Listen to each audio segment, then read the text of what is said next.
Hello everyone, I am Rahul and welcome back to my channel Rahul Education Academy. In this video lecture, which is 8 in our video lecture series Concept of Chemistry, we are going to first discuss about empirical formula and the molecular formula. So empirical formula represent the number of atoms present in a chemical compound in the simplest whole number ratio, while molecular formula describes the exact number of atoms of different elements present in a molecular compound.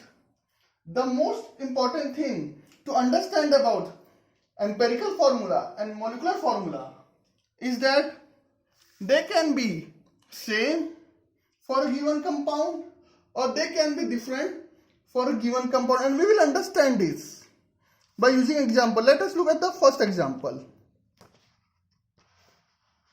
Example 1. Here we have taken the molecular compound CH4. Here the ratio of carbon and hydrogen is 1:4. So this is the simplest whole number ratio you can obtain for carbon and hydrogen in CH4. And hence in this case the empirical and the molecular formula is same.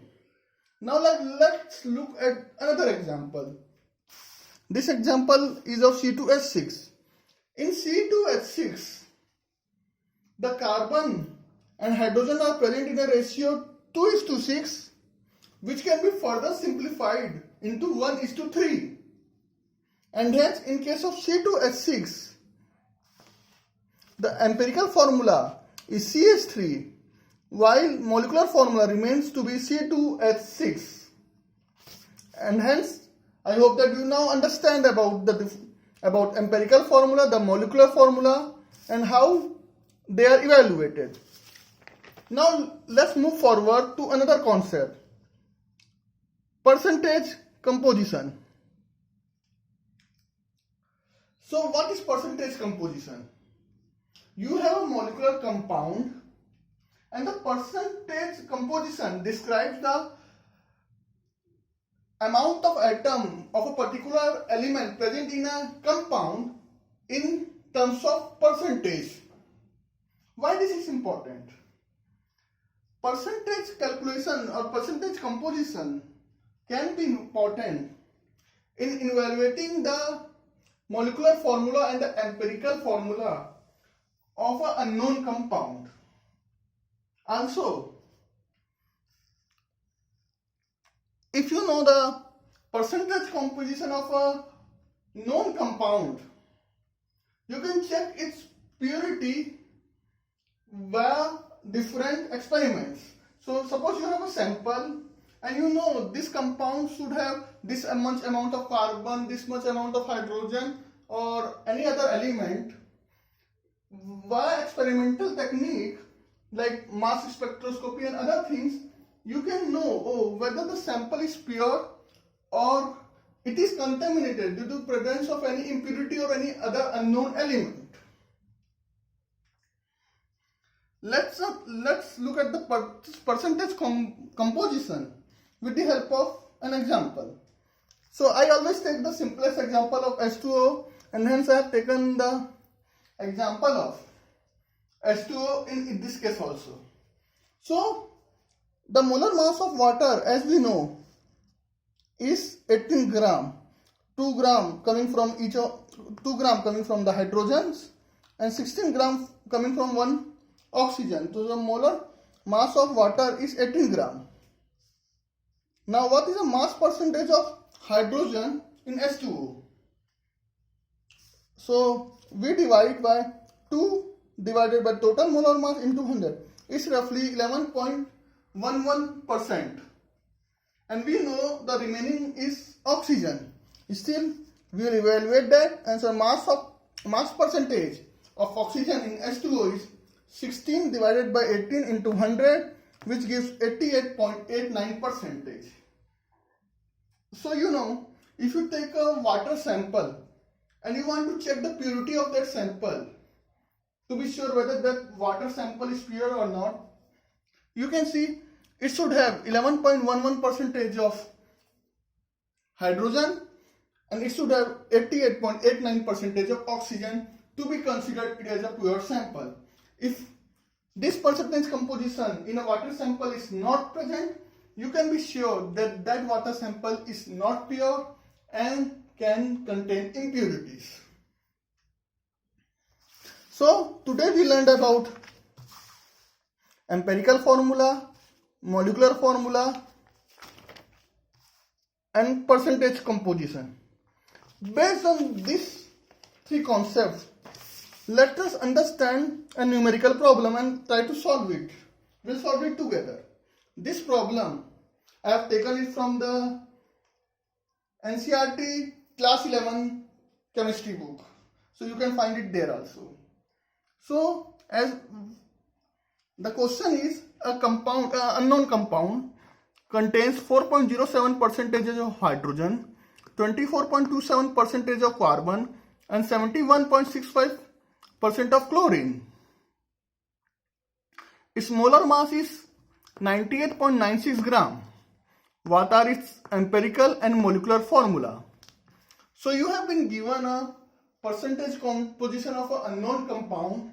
We are given the total molar mass of that compound and we want to know what is empirical formula and what is molecular formula.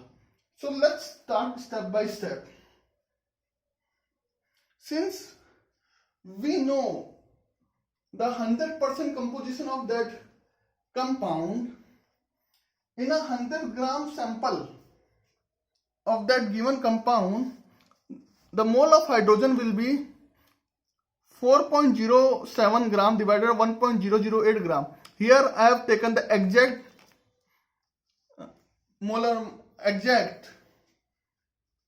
mass of the hydrogen atom, atomic mass of the hydrogen atom. I have taken the exact atomic mass of the hydrogen atom for more accurate calculation.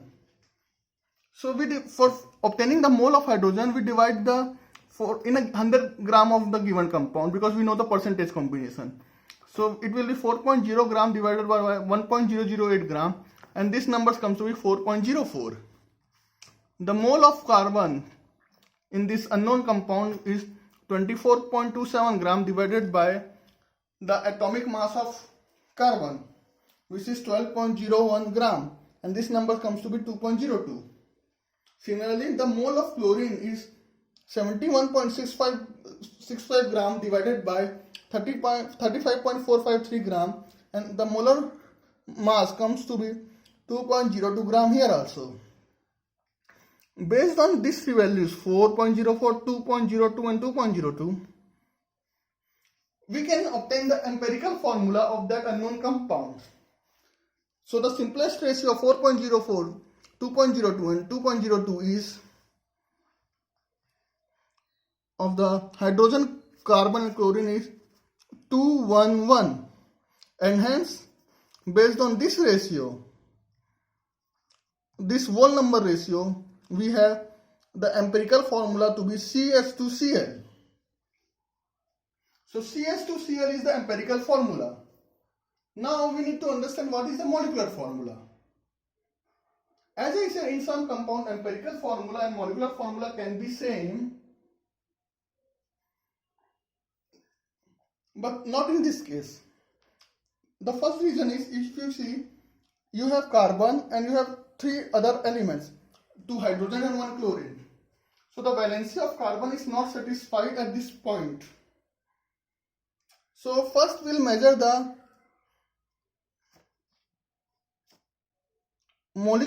empirical mass of this compound, this empirical formula, adding up the atomic mass of CH2Cl and adding up like 12 gram plus 2 into 1.008 plus 35.453 gram. This comes up to be 49.48 gram. So the empirical formula of this unknown compound is CH2Cl and the empirical mass of this unknown compound is 49.48 gram. Now in the starting in the question, it is given that the molar mass of this compound is 98.96 gram. So we have to multiply the empirical mass obtained by such a quantity that the total molar mass becomes 98.96 gram. So what is that quantity? So the given molar mass, as I said, is 98.96 gram. So if we divide molar mass by empirical mass, we'll get a unit of 2. 98.96 divided by 49.48 gram is 2. So this said we have 2 units of CaCl. So we'll multiply. So this is the empirical formula. It's double. The molecular formula is double of that empirical formula. So the molecular formula becomes C2H4Cl2. So this is our molecular formula. So that's it, guys. In today's lecture, we discussed about empirical formula, molecular formula. We discussed about percentage combination, and in the end, I have explained every concept with the help of a mathematical problem. I hope you like this video lecture. Please share your questions in the comment section so that I can answer them later. Thank you.